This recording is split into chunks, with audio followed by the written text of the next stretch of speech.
kind of fell into it late. You know, my whole life I've been somewhat of a late bloomer, and I think artistically I bloomed into it late as well. You know, I think a lot of people who are in the creative space are either born into it or they grow up, you know, doing the art that they pursue when they get older. But for me, it wasn't until I would say even a couple years ago that I started to look at the world more creatively.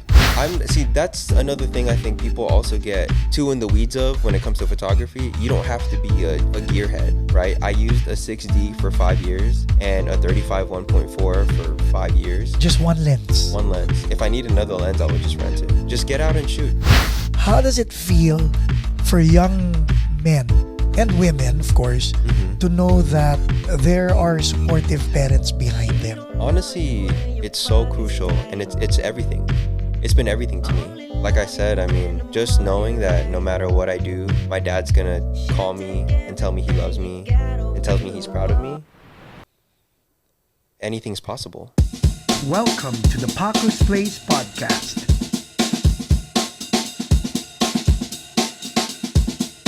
And the podcast will begin in 5, 4, 3, 2, 1. Ladies and gentlemen, parang pamangkin ko na to eh. How about a big round of applause? Franco Zulueta. What's up? What's up, everyone? Tito Paco, good to see you. Good to see you after what, a decade? Probably. Probably more. Fifth grade eh, no? Something like that. I was young. You're a professional photographer now.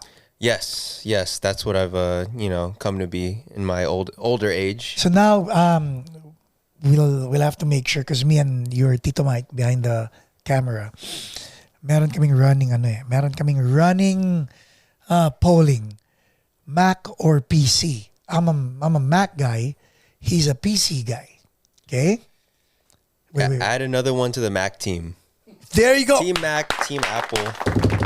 Now let's see kung magkakasundo tayo rito. What's your system? What's your camera system? Multiple camera systems. So I'm primarily a film photographer. Okay. And on my film camera, I shoot with a Mamiya RZ67. Nice. So it's like, for those that don't know, it's pretty much a big 10-pound camera like from a the box. 90s. Literally like a box. You look down on it. It's got all sorts of crazy components. Right. But so for film, I shoot that. And then for digital, I'm on a Fuji. Okay. Agnostic. Fuji's fine. I shoot Fuji medium format. Oh, really? So yeah. I shoot, big files. Yeah. It's great. It's slower process. It's not on an SD, it's on a CS. No, it's on an SD still. Still on an it's SD. on an SD still, yeah. When did you get into photography? I don't even know. I think I was just always interested in it, and without really knowing. And I think a pivotal moment happened when my dad actually got a camera from my stepmom for Christmas. And what camera was this? It was a Canon T2i. He's got taste. Anyway, go.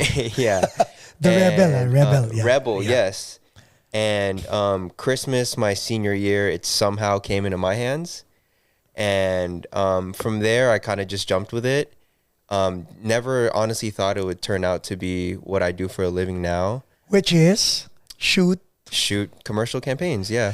So can you recall times wherein you're looking at magazines and those advertisings would pique your interest? Yeah, like I was just or saying, billboards. It was just like one of those things that I kind of fell into it late. My whole life I've been somewhat of a late bloomer, and I think artistically I bloomed into it late as well. I think a lot of people who are in the creative space are either born into it or they grow up, doing the art that they pursue when they get older. But for me, it wasn't until I would say even a couple years ago that I started to look at the world more creatively, right? Which is, in my opinion, kind of a rare story. I think, not often you find people coming into adulthood. But yeah, it wasn't until recently that I really started to break down advertisements, right? Like my girlfriend and I will be walking through a mall and I'll look and I'll be like, well, I wonder how they shot that. Or I wonder what the budget was. But yeah, to answer your question, it wasn't until really recently that I started to be more in tune with that side of myself. So let's go back to the DSLR. A T2i. A T2I. Okay. When you saw that, what was the first thing you did? And the reason why I want to dissect it from there is because what people don't understand, kids your age, opportunities are everywhere in the house. Yeah. It just has to find you, or you just have to find it. Diba? So you were playing with it, and then what? I was also taking a photo class in high school. This was my senior elective. year. It was an elective. Why? I honestly, I thought it was going to be easy. And since I was already doing a lot of like iPhone photography, so this is like, we're talking like 2014. And this is around the time where, you know, iPhone photography was really starting to take place, and people were doing cityscapes at the time. I think that, you know, the Bay Area photo scene was really big. So I was starting to do that. And then with the T2i, I just kind of took that a step further and was doing a lot of street photography, whatever I thought was cool. Obviously taking it to class and taking photos, but Compositions. no, not honestly, even. just freestyling. Just freestyling. No theme, no nothing. Nothing, Wow. honestly. Just kind of freestyling, yeah. And then Just kind of stuck with it, to be honest with you. Post high school, I went to junior college and didn't really know what I wanted to do. you still brought the rebel with you? No. I was always into, I guess, clothing and fashion, and that was really what the big gateway was into my career right now. And so being into that is what led me into shooting more and finding a passion and a hobby out of it. I'll break. I want to backtrack now. So high school, you had the camera. You took photography as an elective. College, you're into fashion. Wala yung camera. When did you reintroduce yourself to? You know what I mean? Yeah. So kind of an unconventional path. And that's like a theme in my life, you know. And it wasn't, I think it was maybe first year or after first year of college, I ended up getting a job at a sneaker boutique called Beatnik in Fullerton. I'm from Orange County. And without really knowing what it would turn into, I started to take photos for the boutique. Just wala lang. Yeah, I mean, I just figured that this would look good on my resume when I graduate. See? And it would be something good that, you know, I was a marketing major. There we go. There you go. I was a marketing major, so I started to do more of the social media, and then I started to shoot a little bit of, you know, clothing on friends, but still, like, at this time, it's still very... Clothing on friends. But at this time, it's still fun. You know, I'm not But you- doing this for... There was no real further intent, I guess. There was no, like, oh, I'm doing this so I could have a career in photography. So wala lang. Not even as a hobby, no. No. It was like, oh, I'll take it. I'll take the shot. Yeah, I'll do it. And I had the camera. Right? So I had the camera, and I was like, I'm just, you know, I think our social media could be better. No offense to those guys, you know. I think our social media could be better. I'm in college for marketing. This is a perfect case study for when I get out of school, and even in my current, you know, just to learn things. And I ended up taking it up, and then, you know, we can get into the nuances, but it just led to here. No, go. And yeah, then- it just kind of led to here. And, you know, I want to shout out my mentor, another Filipino-American, probably the most talented photographer I know. And without him, I wouldn't be here right now. Jason Palacio. He kind of was the person who saw that I had a talent. How did he tell you that you had talent? So the thing with the sneaker boutique, it was called Beatnik, and it's part of this chain of stores called Blends. Okay. Blends is really big in the Southern California sneaker scene, and Yeah. he was doing the editorial work for Blends, right? Are you a sneakerhead? I was in a past life, Okay. not anymore. Not anymore. Okay. But so he was doing all the editorial work for Blends, and then slowly he would just kind of reach out to me and just say, hey, like, this looked great.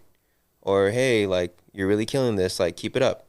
And then the wheels started turning in my head like, oh, like, maybe I can kind of do something with this, right? And then eventually the Beatnik store closed, and I was scared because I was gonna have to look for a job.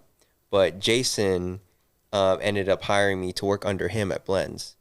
So he was kind of the person that first saw it, right, and made sure that he mentored me and fostered the talent that I had within me that I didn't even know I had. So you never had a 9 to 5?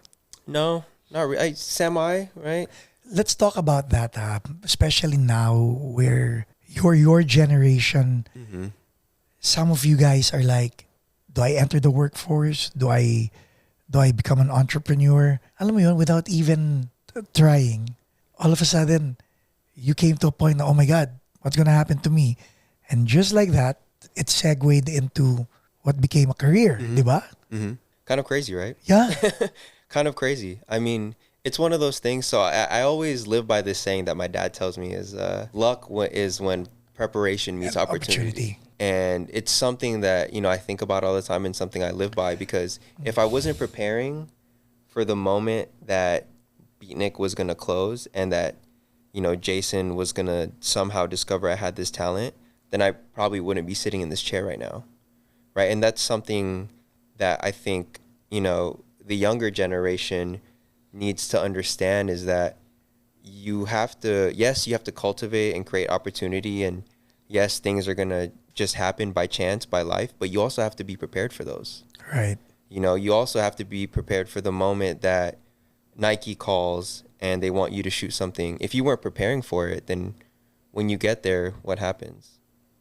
So I think I was just, without knowing that I was preparing for it, was kind of preparing for it, and then it happened, and then I just kind of ran with it. So prior to Jason, what camera were you using? I ended up upgrading to a 6D, a Canon 6D. Okay. So now you were using a Canon 6D. Yeah. Right? So now it was full frame. Full a little frame. bit more serious. Yeah. Lens, what lens were you? What lens Just do you like? A 35 1.4. Yeah. That's another thing I think people also get too in the weeds of when it comes to photography. You don't have to be a gearhead, right? I used a 6D for 5 years and a 35 1.4 for 5 years. Just one lens. One lens. If I need another lens, I would just rent it.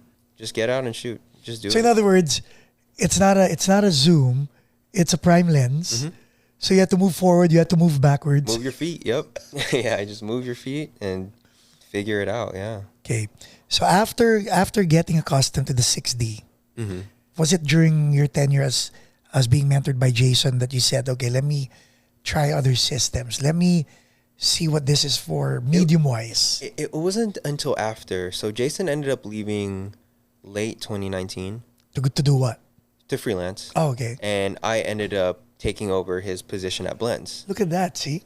Also, just another thing, preparation kind of meets opportunity, right? And sadly, I didn't get to do what I really wanted to at Blends because the pandemic hit. So I never really got to see what I could have done there. But it wasn't until he left and I was starting to kind of think about, okay, like how can I make Blends into something that's more me? Because of course, before, if you're working under a creative director, he has guidelines for you, right? So I was doing a lot of things in Jason's vision and doing a lot of things that were guided by him, which was great. Obviously, it's taught me so much, but I wanted to see what else, I could do. And I think around the time that I was discovering film photography was also around the time of the pandemic. So I just had time. I was also in school during this time. Still marketing. Marketing, yes. I was in marketing. So it wasn't until then that I figured out film photography. I ended up really liking it. I like the process so much more than digital. And since then, I've just kind of made it, the primary thing that I shoot. So now, when did you start going freelance? Just about a year ago, actually. How was it scary? So scary. Okay, what was your mindset? So how do you scary. prepare for it mentally? Can I cuss on this? Yeah. Shit. That's it? Kind of fucked, So, okay, I guess backstory is I graduated school during the pandemic. Put the mic closer to you, by the way. Yeah. I graduated school during the pandemic. I was one of the lucky ones who got to do that. And shortly after, I ended up working at an agency that specialized in the gaming industry. but I wasn't doing really anything photo related. I was more on like the content production side. So I was doing like art direction and, other kind of creative things, but I was always freelancing on the side. And I'll always be thankful for that company because they let me freelance on the side and they knew that I was freelancing on the side. So I was always doing photo things, right, when I could. Still didn't think I could make a career out of it. That's why I kept the job, right? And then July last year, I got laid off. So then I really had no choice but to be like, well, fuck it. It's either I go and look for another job or I just turn, this side thing that I've been doing into a full-time job. So sink or swim talaga, no? Yeah, honestly, sink or swim. And it was scary just because I knew I was always going to have to pick one, right? It's either do I progress in my corporate career or do I, shoot, do I do photos full-time? And keep in mind, like, at this time, I had already shot New Balance campaigns. I had already shot big campaigns, but I still didn't know, could I do this?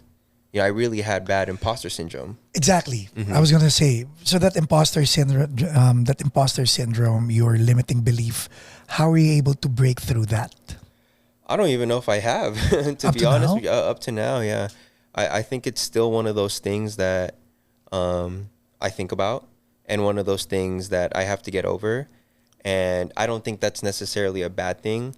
It's something that a lot of creatives deal with, not just me. I've spoken to people who have done way bigger things than I have, and they still have it, So it's just, I try to remind myself what I've done, what I'm capable of, and that I'm eating off my work, and there's a roof over my head because of my skills. Yeah. So those are things that have helped me out, but of course that comes in time.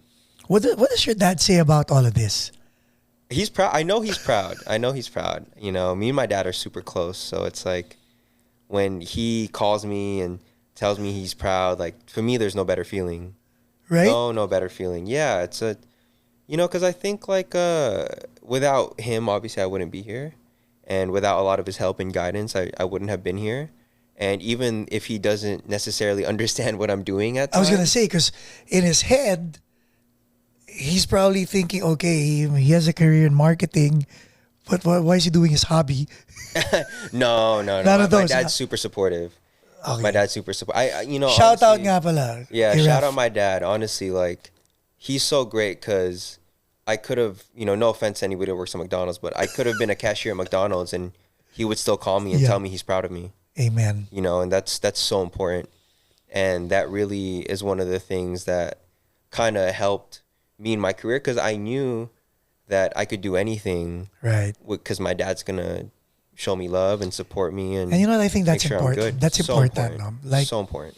Since you and Heaven are friends, like he has a bed in this house. Mm-hmm. He doesn't live here, Mm-hmm. but he has a bed in the house.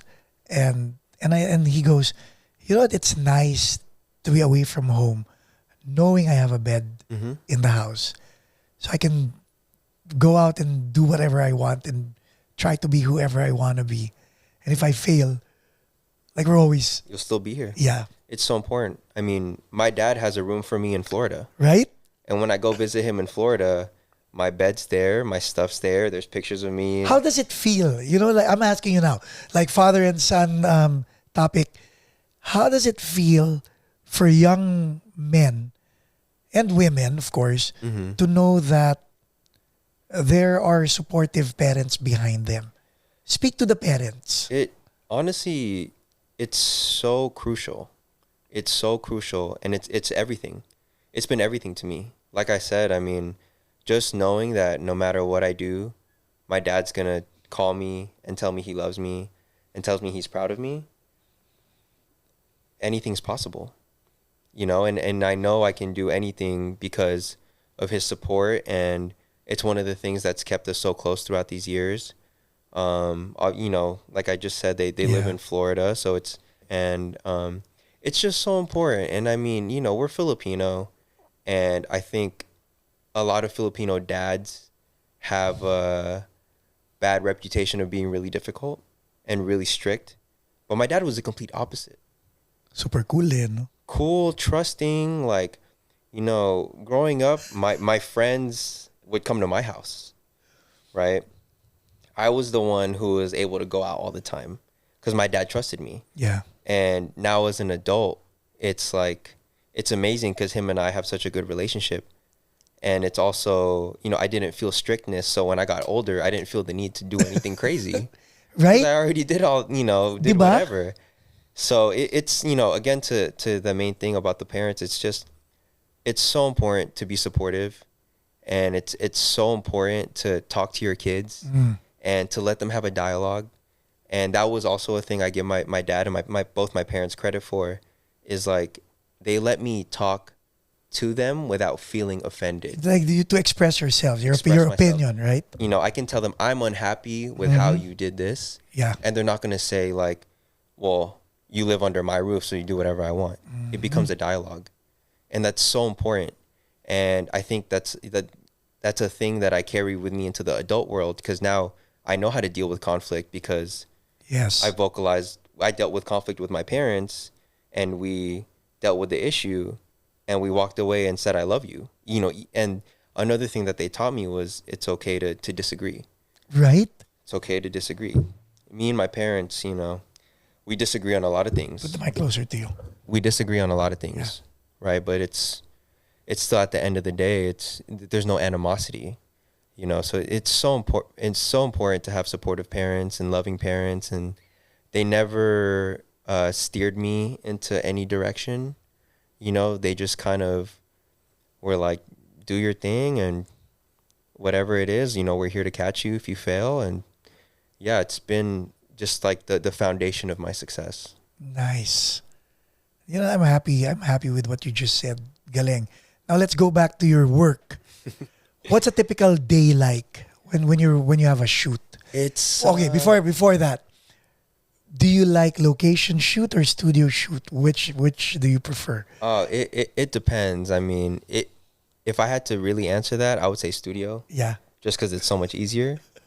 But of course, every now and then it's nice to get out of the studio and do something on location.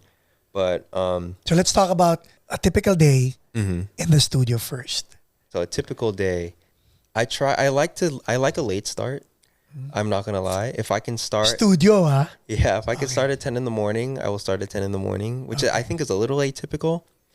But I get there and I unload my stuff. Me and my team will unload everything. We'll bring everything up to the studio. Who's part of your team? You have an assistant photographer.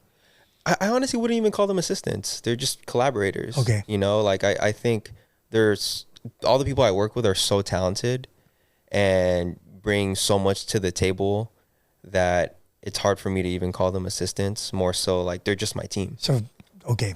Yeah, I love them. So you guys are going to prep. we're going to prep. And everybody is great because everybody knows their role and excels in it. So we have a producer who's kind of making sure we're on track of time, making sure everybody's fed. We have, I don't want to call them assistants. We have production people who are setting up stands and setting up lights. I usually have a lighting director who's, you know, helping me carry out my vision of the lighting. Do you plan this the day before or the week before? Is there pre-prod before production, or? It really depends on the lead time. You know, there's some projects that I've been on that we planned everything 12 hours prior. What? And now we're executing it the next day, and it's a big production. So that can be a little scary, but also a little fun. They're setting up the lights, and then we wait for the models to come. They go into hair and makeup if needed. Then they go into styling, and then we get to shooting. Who gets to decide the playlist of music? Most of the time, I will say my really, really good friend Louis, who is like my right-hand guy, usually decides that, but he's great at it. What's the playlist like? It just depends on the day. Before the allegations, it used to be all Drake. But we've kind of weaned off the Drake a little bit. Okay. But he has a great playlist. I mean, the only thing I don't like that he plays is we'll be mid-shoot and he'll play Sade. And it's like, That's Louis, like, bro. Really? I'm trying to wake up, man. And this guy's playing Sade. But he's good about keeping the music fresh. He's a music dude, you know, other than like other than he's the main producer, and taboo. when that comes on, I'm like, Louis, man, you got to change this. Everybody's asleep, or we need to do a second coffee run. So, okay, 10 o'clock, what time does it normally end? And who says that's a wrap? Again, it depends. So if it's a half day shoot, that's normally like 6-ish hours. So if it's at 10, it'll end at like 4. And this is film, huh? Also depends. Okay. It also Who depends. chooses the format now that you're doing freelance? I think a lot of the times it's either the creative director, producer, or art director. And if it's a project, I feel like, I want to shoot film on this, then I'll bring it up, right? Some people prefer film. Some people want to shoot digital. Just it's so much safer. And of course, I've had not so many, but I've had mishaps on film. And if you're shooting something Share some mishaps. That's stressful yan, huh? Oh, Very stressful. man. Honestly, I've shot film for really big campaigns. I've shot film for small stuff. And every single time we're done with the shoot, I feel like it's the end of the world. Right? Until I get my film back. Right? Yeah. And back to Louis. So every time we finish a shoot, he'll always ask me, well, how do you feel? I shot film. And I'll look at him like, what do you mean, how do I feel? I haven't even gotten the film back. I can't feel anything. I just feel stress and anxiety and all the negative feelings. So that's the only thing with film. I mean, luckily we've made more than we've missed, but it's always so scary to shoot film. Okay, always so scary. When you're doing film, where do you guys do the color processing? I have a really good film lab in Orange called Rewind Film Lab. So, now, when you go to Rewind, do you tell them what colors should stand out? So each film lab is different in the way that they do it. Rewind is great, and since I've worked with them so much, they know your theme. Yeah, but I think a misconception is that you shouldn't edit film, but I edit a lot of my film. Okay. So, excuse me. So for them, it's mostly like scan my film in, send it to me, and then I'll go in and do what I need to do. Okay. That's nice, no? It is nice. Have you ever overexposed film? Wait, knock on wood. It might be Tito Paco! That's less of an issue than underexposing. Okay. So when in doubt, overexpose. Why? When in doubt, because you can always bring it down? You can always bring it down. You can't bring it up. So film specifically... Isn't that baliktad? Because it's a digital world. Yeah. I mean, darken it down because you can always bring it up. Once it's sunog, you can't recover anymore, di ba? Yeah, so film has a lot of latitude in the highlights. Right? So, the most popular film is Portra. Yeah. Portra 400. And with Portra 400, I think you can push it 3 to 4 stops and up. Wow. And you still get a lot of information. So kahit halos white na yan if you bring it. I mean, that no. Okay. That no. Yeah, that's done. That's cooked. But I normally, as just like a safety precaution, I actually shoot 1 stop overexposed. Okay. Just so I know the light's going to be good. Mostly. And then I'll just bring it down in post. See, the reason why I'm bringing the conversation there is so that me and the audience can see that only through experience will you be able to answer the way you're answering it. Yes. It means you've experienced. This is years. This is years of trial and error and frustration and anxiety. You kidding me? Coming out here at Paco's place, major interviews, hindi pala naka-on yung mic. Or that's the worst.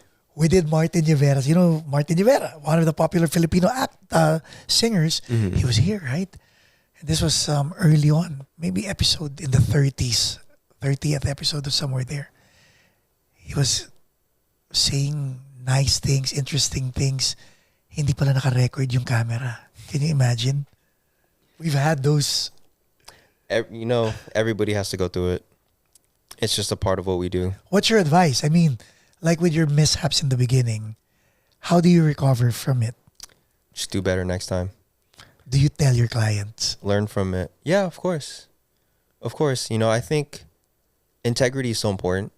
in life and in creativity and in what we do, that if you make a mistake, you should own up to it, and you should make sure that, I've done reshoots from my pocket Whoa. because I've messed up a shoot, right? And luckily it hasn't been anything that was too big.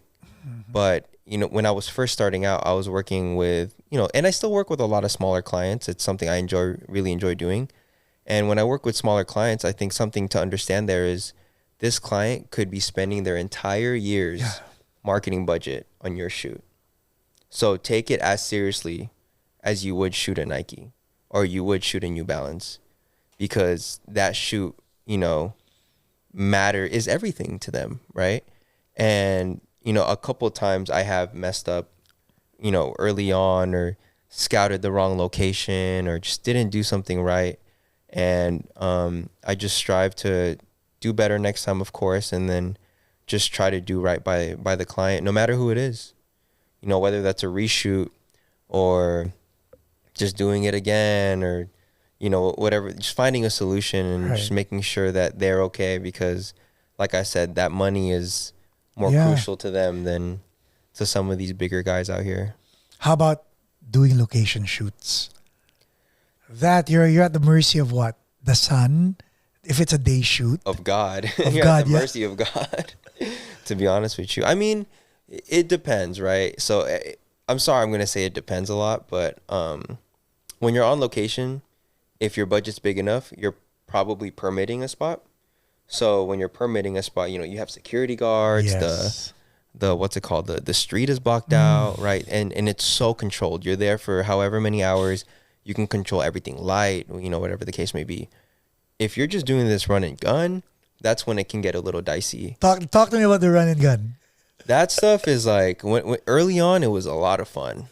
So much fun. Now that I'm a little bit more seasoned, I try not to do it.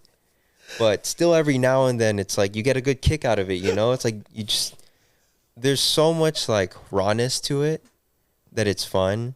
And everybody has to be on the same page, huh? Yeah, it's to crazy. Take a shot, right? Oh my gosh.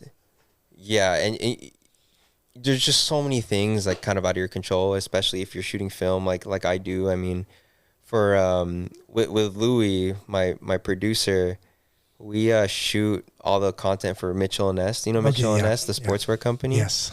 And last year we went to New York 3 times, and each time. Wait, what month was this? First one was April. Okay, so which was great. Yeah. It was still hot, but that was actually my first time in New York ever.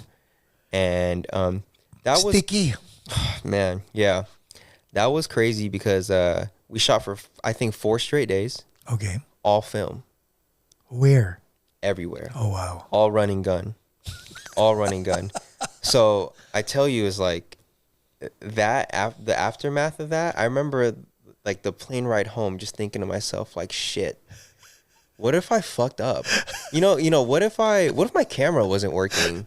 What if I just didn't do something right? Right? So it's just like that anxiety of it was so crazy. And I think, that whole shoot was running gun. So literally we were driving around in I think it was like a Yukon Denali, right? Riding around, we'd find a spot. We had our driver double park, everybody hop out. Okay, we start shooting. Boom, boom, boom, boom, boom, boom, boom, boom. And we're shooting 4 or 5 models. Okay, everybody back in the car. Everybody back in the car. And then we go to the next spot, and then we get out. Boom, boom, boom, boom, boom, boom. Okay, everybody get dressed. Everybody's getting dressed on the street. And, Louis making sure that everybody's dressed in the right thing, because it's just me and him and one other person. So that stuff is, and we did that 3 times last year. So that stuff can be really crazy. But those are the shoots that you kind of look back on and it's like, I can't believe we did that, 1. And 2, it's like just that pure raw energy of shooting again is so fun, at times. It's fun, and you're just going off instinct. Yeah. Right? You're going off instinct. That one time I didn't bring any lighting equipment. It's just me and a reflector and the sun. So I'm just looking at the sun. I'm looking at my model. Look at the environment. Okay, boom. Okay, next one. You don't have time to sit there and think like, oh, we got to shoot 50 of this because we have a million things to get through. We have a million places to get to. You're just shooting. You're just shooting. Wait, what about your lighting? What about exposing to it? I have a light meter. Okay. Yeah, so I know how to use a light meter. And luckily, one of the film cameras that it uses has an internal light meter. Oh, that's nice. Yeah. So that's nice. But those shoots can be so crazy. I'll always joke with my friends because they always ask me, like, how's traveling for work? And I say, look, guys, it might be the worst week of my life. It's the worst week of my life because you wake up, you're jet lagged. Yeah. You get dressed, you're shooting all day. You get back to the hotel tired, disgusting from being in New York, and you got to do it again the next day. Plus the fact that on the flight home, you don't know what the results of the film is. You have no idea what you got. Right? Yeah. And people, if you don't know, film is very expensive. Oh, yeah. Nowadays, film is very expensive. One roll at the time, I think, was close to $20. Just for the roll. To develop it is another $20. Now, how many rolls of film do you use in a shoot? For something like New York, I think for the 4 or 5 days that we're there, I usually will shoot 40 or 50 rolls of film. 32 each, 24 each. 36 each. 36, I'm sorry. If 36. I'm using a 35 millimeter. Yeah. 10 each if I'm using my Mamiya. So with the Mamiya, it's even more like... Like how much? Like 60? No, the film is actually a little cheaper. It's just you only get 10 shots per roll. Hey, that's it. So you really have to be precise. So, that's why it's scary on these New York trips because it's like I'm staring at $4,000 in just film and I have no idea if it's going to come out. So now you're done, right? You processed film. You did the post-production. When do you present it to your client? Whenever their timeline is. Yeah, I try to have at least a week. At least a week. How does it feel presenting to your clients? Like now and back then? I mean, because it's different for you to validate yourself. It's different when you're presenting to them and they go, or wow. Or. Yeah, I mean, when I was first starting out, I mean, it's still scary. When I was first starting out, it definitely was really scary. Because I don't think I had the confidence yet to look at my work and say, I don't give a shit what anybody says. I think that's cool. And it took me a while to really develop that confidence. So in the beginning, it was like this entire thing hinges on whether my client likes it or not, which is kind of, as a creative, that's not a great place to be in, because then... What's your voice, What's right? your voice? Yeah, then why are you doing this? So at first it was really scary. Now that I've progressed to a lot bigger shoots, there's so many buffers that, yes, it's still scary, but there's so much pre-production that goes into these kind of things that if, at the end of it, everybody kind of should have known what was going to happen. So on these bigger shoots, we make a deck that we present to a client. We show them, this is who we're shooting. These are the locations we're shooting. This is the lighting. This is the shot list. So they have a really good idea of what we're doing. It gets approved before the first shot is even taken. Yes. So that's like your service contract agreement already. Kinda. Yeah. So that's why it on those kind of things, it's a little easier. There are clients that I do have that'll hire me and tell me to go do it my way. And that can be 50-50, right? Because if I do it my way and you're not giving me direction, of course I'm going to do it my way. But then if I show you the work and you're going to say, well, why didn't you do it this way? It's like, well, you told me to do it my way. And that still happens. That still does happen. And that's where it's frustrating, but it's one of those things like control what you can control. Yeah. You told me to do it my way, so I did it my way. And you can't really fault me for that because you told me to do it my way. So now you're more confident to put your foot down when necessary. Yes. Wedding photography, is that something you ever... No, never. Nope. Don't even want to talk about it. Props to you guys who do it. I don't even want to touch it. That's, the people who do that are real pros. I wouldn't be able to handle it. As a photographer, you've attended weddings, I would assume, of course, right? yeah. So you'd see the wedding photographer, right? And the reason why I'm asking, because I'm an amateur photographer, but every time I go to weddings and I look at the wedding photographer, I'm like, God bless you. That's a heroic gig. It is a heroic gig because you can't recreate any of it. Spontaneous combustion, baby. Yeah, it's really If you props mess to those up, guys you who do it. oh my Yeah. God. You mess up, you mess up. I mean, I'll bring like a little film camera to my friends' weddings because it's for fun, right? But real professional wedding photography, oh, I don't know if I'm cut out for that kind of thing. To be honest, I just wouldn't want to do it. Yeah, Just thinking about it is making me stressed out. So again, props to you guys who do it. to people unfamiliar about it, so that the next time they see a wedding photographer, they can say thank you. What's so hard about it? Because what you do now is hard, and that's already planned. But I have a lot of control. Yeah, that's the shot that's the list. This is what we're going to do. Why is being a wedding photographer a very difficult and sometimes unthankful gig? Because first, everybody already thinks you're too expensive, which they're not. Yes, A good wedding photographer is really worth the money. And that's, so that's already kind of setting a weird precedent, right? If you're a bride or you're a couple who feels like they spent a little too much on a wedding photographer, the expectations are already here. Mm-hmm. Well, I spent X thousands of dollars on you, I better get this. Yeah. But those are unrealistic expectations. And that's the hardest part about being a wedding photographer, in my opinion, is unrealistic expectations. Because you're dealing with so many different people who have different views of what your photography should cost And how they would look. that you're just opening up so many variables. So I think the actual shoot day maybe isn't the hardest part of that. It's the business of it. Yeah. In my opinion. I mean, I don't really have experience, but that's what I would think is a difficult part of that, because I think with what I do in commercial, you can temper expectations. Right. And a lot of people that you're speaking to have done this for 20 years. So that they know, right? They know what the deal is.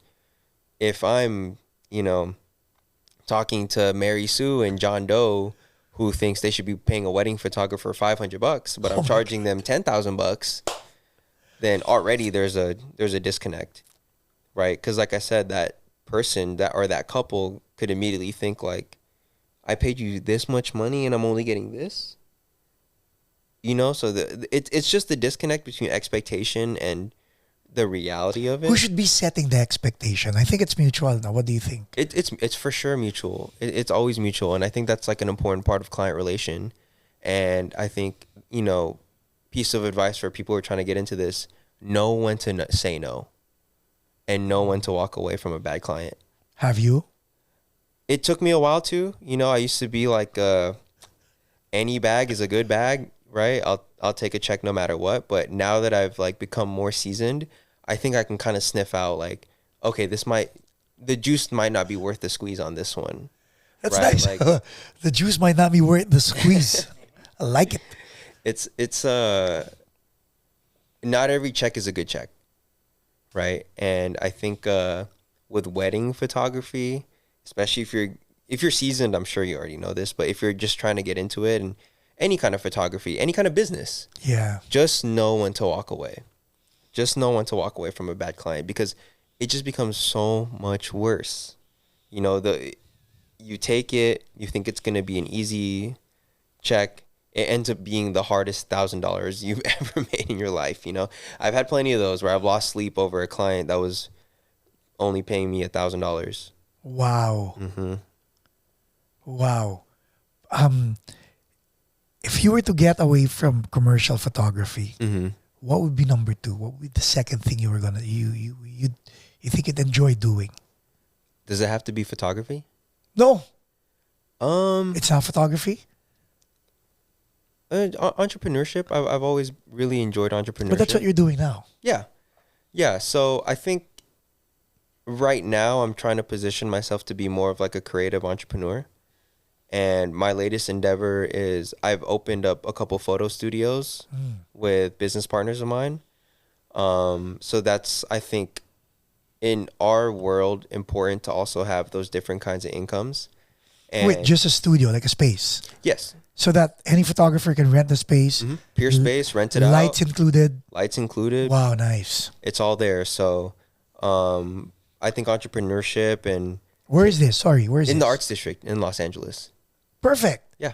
Because so that way we could link it, read it in the description. Yes. I have 2 of them. One is opening up again, or one is opening up soon.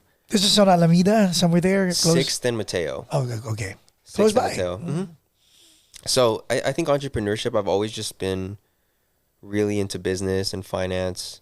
So something entrepreneurial. And like I said, I think with the photo studios, that's been something that I want to build into, hopefully a franchise where I own 10 or 15 or 20. And it just makes money for you now. Just makes money for me. Yeah, exactly. How about paying it forward, mentoring other? Would love that. Absolutely a dream of mine. Absolutely a dream of mine to do that. I mean, people who see this, I mean, my DMs are open, my emails are open, call me whenever. I've received so much positive mentorship in my career that it's important for me to pass that forward and pay it forward and help mentor the next generation. And I think it's more important for me being from where I'm from and kind of the places that I grew up to help mentor, because I think in the creative space, it's hard to break in if you don't have family and you don't have your parents bankrolling you and you just don't have the connections. But you didn't have that. That's why it's important for me to teach the next generation how to do it, who don't have that. Looking back in hindsight,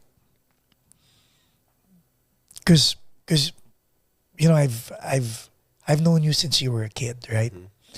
But then again, we've gone our separate ways, and now here we are, and I'm very proud of you. I just want to say that. But you've been through a lot, okay? You're battle scarred. Mm-hmm. And you mentioned that what happened in your life made you who you are. Mm-hmm. If you were given a chance to go back, would you change anything? No. Butterfly effect. Right? You change one thing and everything changes. I wouldn't at all. I think those hard moments and tough times just make the good times so much better. But how did it feel when you were in the hard? How did it feel when you were in the hard moments and tough times? I want to get inside your. And the reason why I'm asking Franco is because there might be people your age in the situation you were in like 5-10 years ago. Yeah, I mean, just 5 years ago, I never would have thought I'd be here, right? And to have like a good amount of success. I mean, 2019, my parents had just moved to Florida. My mom moved to the Philippines. I was in college, final year. So I had to get my first own place by myself. Wow. Working a job that was paying me $12 an hour. And you had to find your own place. And I had to find my own place, pay for my own place, and I'm in school. Wow. So that was those were the moments where it was like, shit. Yeah. Life is real. And I don't know if I can get out of this. And it was really hard. I had no idea what I was going to do. And the light at the end of the tunnel for me was always, I'm going to graduate from school and I'm going to get a big boy job and everything's going to be okay. And then the pandemic hit when I was going to graduate. And that was hard because it was like, I'm a first gen immigrant. So graduating college was very important for me and for my family. Yes. Right? So in a way, it was also a moment that I was being robbed of, that I had worked for my entire life and my parents had worked for their entire lives, is to put me in that moment. So that was really hard. Really, really hard. And, I just kind of stuck with it. And there were times where I was angry, of course. Or just like, kawawa, right? Yeah. Like, I don't really speak Tagalog, but that's the one word I always say, kawawa. It's like, it's always, why me? Like, why me? And, I just kind of stuck with it and just tried to remain positive. But how'd you come to terms with it? Kasi when you say kawawa, di ba? Siyempre, totoo yun eh. It's, I mean, the situation is robbing you of these special moments, right? You can't march because we pandemic. Yeah. Di ba? It's, I think self-awareness is so important, right? And I think just knowing that you're feeling a type of way and accepting it is important. I think a lot of people who feel negative feelings or feel sad or any of those things will maybe try to escape from it and run from it. But I think what was helpful for me was just, okay, like thinking to myself, like, okay, shit, like I'm in a bad place, but I know I'm in a bad place, but I'm going to get out of it. That's powerful, no? It is powerful. That's when your power comes, right? Yeah. Yeah. Because I think other people make the mistake of being like, oh man, like the universe has it out for me. It's everybody else's fault. It's, I'm never going to get out of this. Or some other people just try to run away from that feeling. But I think for me, what's important is like just knowing like, okay, yeah, I'm sad, but I'll get out of it. Or I don't feel great about whatever situation that I'm in, but I'm just going to accept that for right now. And I'm going to figure it out. For right now. That's the key right word. Now. Yeah. For right now. One of my good friends, Dylan, he shared a really good quote with me when him and I first became close. It was, storms never last. And that's something that's like important for me too. And even now, like I have tough times, right? Yeah. Like the creative entrepreneurship is not an easy journey. There's still times where I'm like, did I make the right choice? I should have done finance or accounting. Like I wouldn't have felt this way. You still have that? Always. Oh my God. Always. And then for us, because we're all in the creative space, we're only as good as our last gig. That too, honestly, and mentally, it's mentally it can be just like that. That's the toughest battle is mental, right? And I think especially now, so I'm 27. I grew up with Instagram. And it's hard when maybe you haven't worked in a month, but all your friends are working. How do you cope with that? Right? Or, dang, like this photographer got this gig. Like, when is it my turn? So that's like to go on to your, we're only as good as our last gig. Like, for a lot of people, I think that's a scary place to be in mentally. And I think social media has definitely not helped that because I'll even find myself like, oh, I haven't worked in 2 weeks. Wow. What am I like? Am I just wasting away? Right? Am I just, what am I doing? What am I doing on this planet? And then you start kind of panicking, but then, when you start panicking like that, you make panic moves. That's not good, right? That's not good, yeah. Because you're reacting. Because you're reactive. But those feelings are normal. And those are just things I think that as a creative you just go through. I now that I've progressed in my career, I've like come to better grips with those kind of feelings. And I think I have a really good support system, friends, parents, colleagues who help me get through those feelings. And that's really important too, is to have people around you that you can lean on. And, it's important, especially as men, to be vulnerable with your friends, right? To be vulnerable with your friends, to tell them, you need help or you just need a shoulder Very to cry on. Yeah. Hey, I need a boys' night. You know what I mean? So I think having that really helps too. So are you happy where you're at? No. Interesting. No, I don't think so. There's so much more to do. There's so many bigger things to shoot and bigger things to accomplish. And I'm content. I think if you told 12-year-old me that I was living on my own and doing my thing and kind of living life the way I wanted to live life, then that 12-year-old would be happy. But 27-year-old is just not content, but not happy. Not happy. Yeah, not happy. Just from a career sense, from personal sense, yeah, life is great. But I think there's still so much more that I feel like I need to accomplish to feel happy. And I think, I just want to remain hungry. I just want to remain. That's an important attitude, huh? Mm-hmm. That hunger mentality. Yeah. Even for us musicians, you'll see a musician who's not hungry anymore. Mm-hmm. And a musician who even in their 50s, 60s still has that. Still has the fire. Yeah. Right? The fire. And that's something I'm trying to balance it more, like stop and smell the roses, right? I'm trying to do that more. Because I think a year ago, I would do this big gig. There's so much lead up to it. And I'm like, wow, even perfect example, Nike. Nike was my white whale. Okay. I always wanted to shoot Nike. And I felt like I was always getting passed up for it until this year I finally shot Nike in Atlanta. Thank you.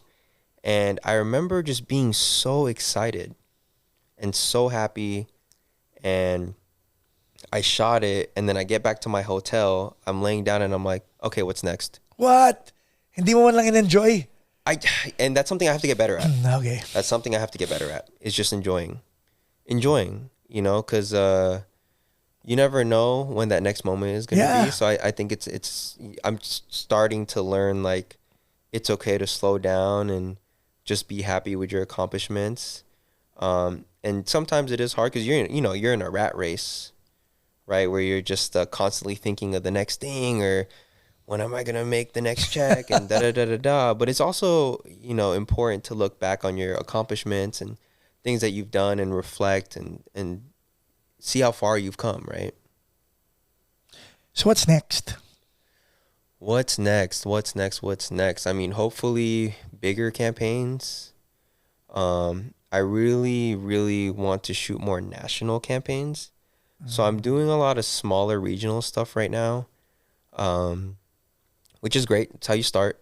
But I really, really, really want to get into more big scale national stuff.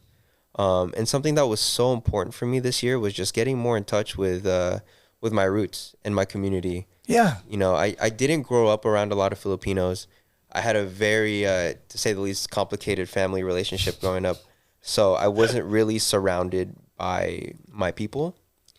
And I felt like as an adult, I still wasn't accepting or letting myself accept my culture.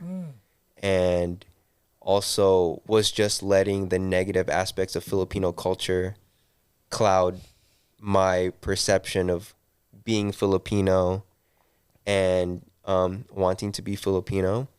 So I think it's important for me to start to